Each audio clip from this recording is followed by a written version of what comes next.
Hi, ഞങ്ങളുടെ വീട്ടിൽ ഇന്ന് സ്പെഷ്യൽ ചെമ്മീൻ ബിരിയാണിയാണ് ഉണ്ടാക്കിയത്.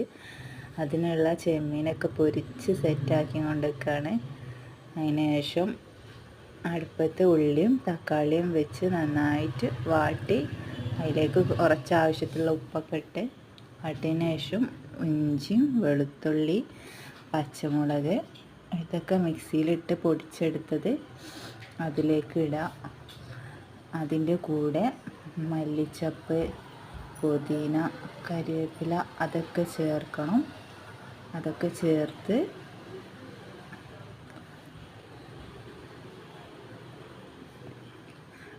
ചേർത്ത് നന്നായി ഇളക്കി യോജിപ്പിക്കണം.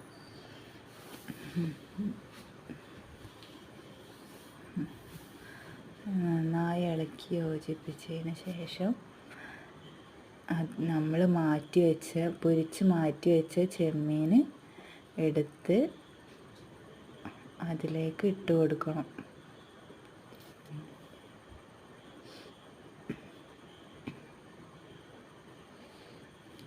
അത് നന്നായി ഇളക്കി അതിലേക്ക് യോജിപ്പിക്കാം. നന്നായി യോജിപ്പിച്ചതിന് ശേഷം അതിലേക്ക് ആവശ്യത്തിന് തൈരൊക്കെ ചേർത്ത് ബിരിയാണി മസാല ഒക്കെ ചേർത്തതിന് ശേഷം അത് സെറ്റ് ചെയ്ത് മാറ്റി വെക്കാം. എന്നിട്ട് ആവശ്യത്തിനുള്ള വെള്ളം വെച്ച് അരി കഴുകി വെള്ളം തിളച്ചതിന് ശേഷം അരിയിട്ട് ചോറ് റെഡിയാക്കണം.